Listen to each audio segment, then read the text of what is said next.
Welcome into A Toast of Film. I'm one of your hosts, Ebo, and guys, we got a jam-packed episode today.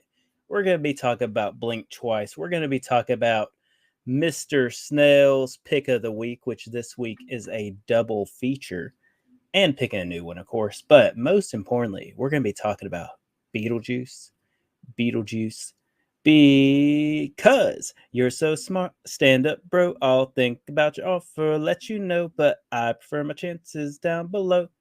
It's a little ditty for y'all from Beetlejuice the musical, the song Say My Name. But we will be talking about that. But before we get into anything, went and saw Beetlejuice last night. Went with my mom, my buddy Tyson, my friend Peyton, and I was able to secure the cup.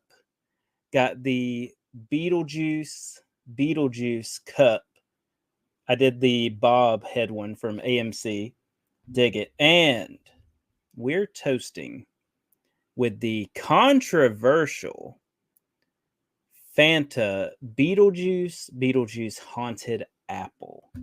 I have been hearing from many people that this is one of the most disgusting things they have ever tasted. So, for a first time, love that sound. For a first time, I'm going to be trying this live for y'all to toast with in honor of Betelgeuse himself.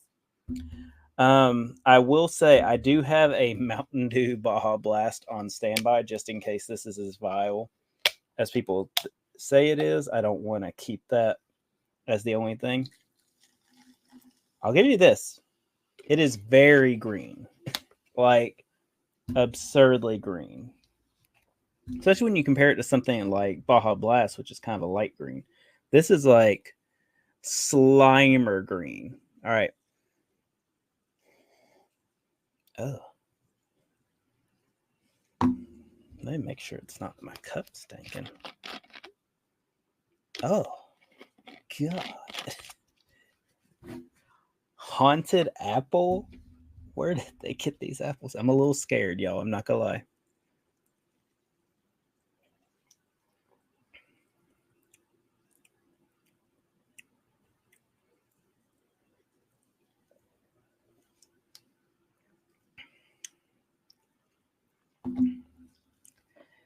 Okay, two things. One, it is not good. It's not as terrible as people's made out. I assure you, I have drank much worse.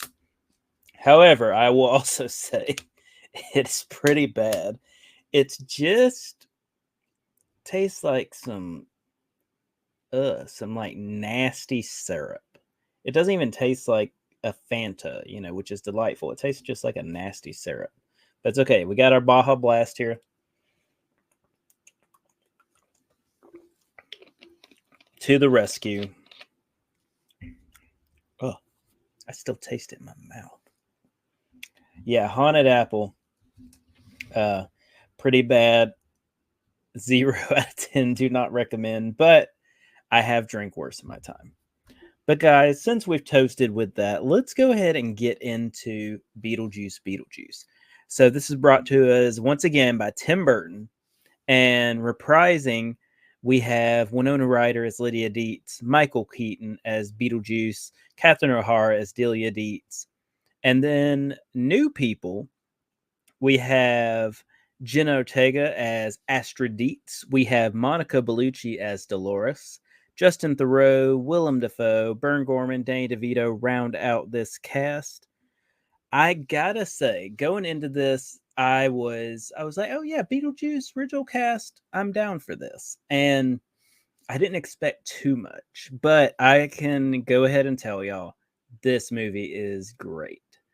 The score, Danny Elfman is back, and the score is just beautiful. It's got that same kind of funky vibe that the original Beetlejuice had. And more so, this movie is just fun. Like, everybody seems like they're having a good time. Everybody's putting in some good performances. I think this is a really fun movie that I think the audience is really going to enjoy. Just, I mean, like I said, I had me, my buddy Tyson, my friend Peyton, and my mom. So we had a 70-year-old, 30-year-old, 40-year-old, 20-year-old. all mixed in, and everybody walked away with a smile, having a good time. However, let me get into two gripes I have. One, I feel there are too many musical numbers. I mean, I lost track. There may be like 9 or 10 musical numbers, which is fine because they were funny, but they do go on too long because they're very slow paced in those scenes. So they feel very long, feel like they're never going to end. And another thing, this movie has like subplot city. It is very random. There is so much going on. There are all these alternate plots going on.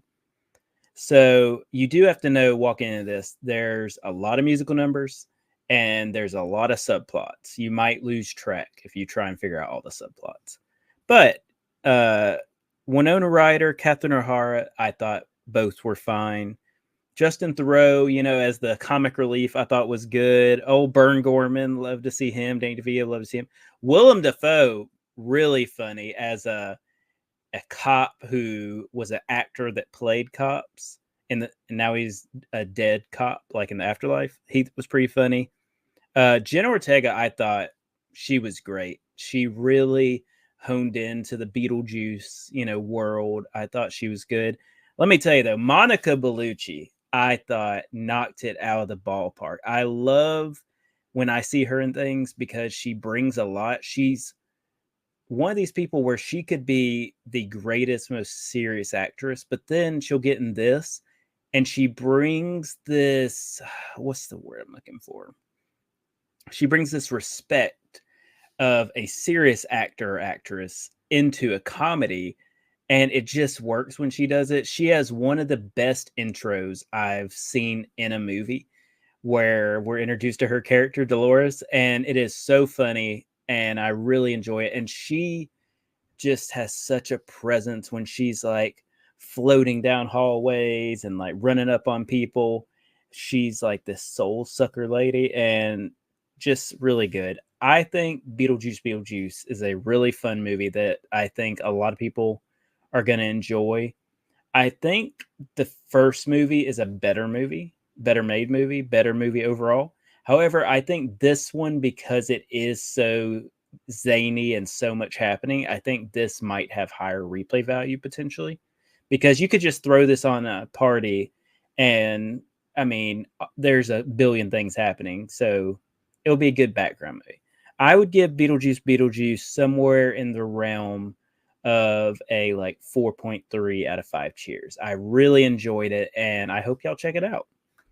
So next up, we'll get into this one just a little bit because I feel like the less I tell y'all, the more you'll enjoy it.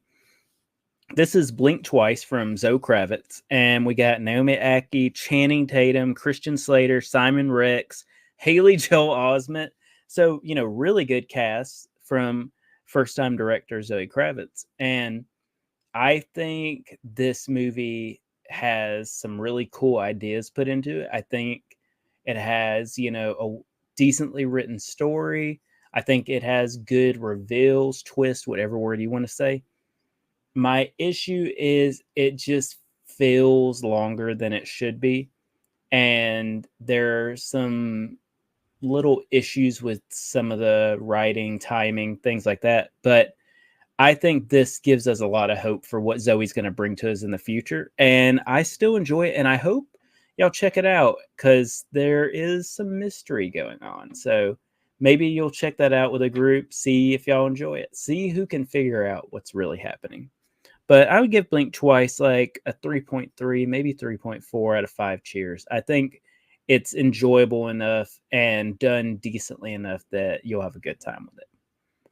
But it is time to get into Mr. Snail's Pick of the Week. That's right. Last week we did a double feature with the D12, but this week we're back to his good old handy D20 that's on his back. And we had a double feature. So first up, we have Chopping Mall. And both these were recommendations from my buddy Gus. So that worked out very well. So first up, we have Chopping Mall.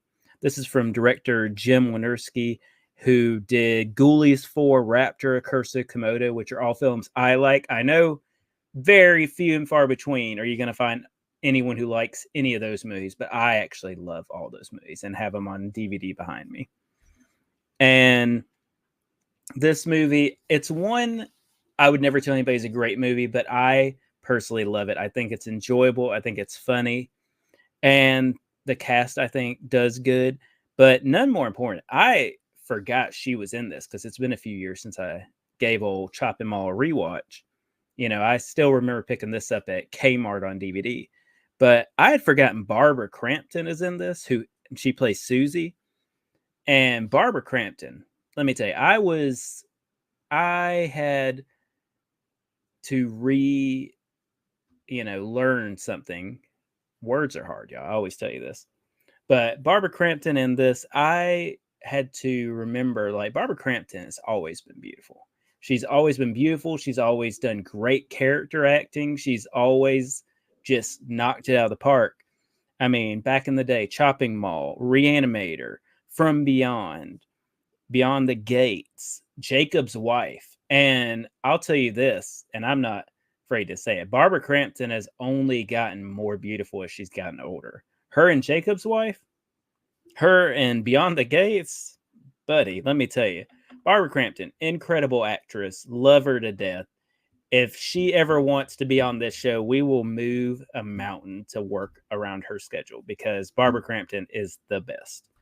But Chopping Mall, very fun movie, very good Saturday night, lights out, storms happening flick. I would give Chopping Mall 3.5 out of 5 cheers every time. And next up, we have The Last Dragon. This is from director Michael Schultz. And this has Timac playing Leroy Green and Julius Carey playing Sho'nuff, the Shogun of Harlem. Because who's the prettiest? Sho'nuff. Who's the baddest? Sho'nuff. And this movie, it's a very, like, what's the word? It's like a modern day karate epic where Timac has to try and find the glow and, become this warrior that's capable of taking out somebody like Sho'nuff. And this movie, it's got a good vibe to it, good score. Martial arts has never been my mainstay, but I still think Last Dragon's a fun movie, and I'd give it a 3.3 out of 5 cheers. But, my friends, we're at the end of the episode, and this week is no list or anything, but we do have some business because we have to pick Mr. Snail's pick of the week. So not next week, which is, I believe, the Friday the 13th. Yeah, so not next week with the 13th, but either the 19th or 20th of September. Come back here, review with us, because here are the movies. And I got to say, out of these 20 movies, sure, 7 of them are sadly not available on streaming for free. You would have to pay. 4 are on streaming services, but 9 are on Tubi. That's right. Almost half our list is on a completely free streaming service. And this week's picks from, a bunch of my buddies and a few from me, your boys got to throw some on there. We have Waxwork, Chompy and the Girls, Triangle, Bridget Jones's Diary, The Natural, Ernest and Celestine 2, Best Little Whorehouse in Texas, Electric Dreams, At Eternity's Gate, Under the Boardwalk, Big Trouble in Little China, Rye Lane, Angus, Unexpected Race, Aliens, Good Boy, Link, There's a Monster, Invaders from Proxima B, and Molly and Max in the Future. So, let me see here.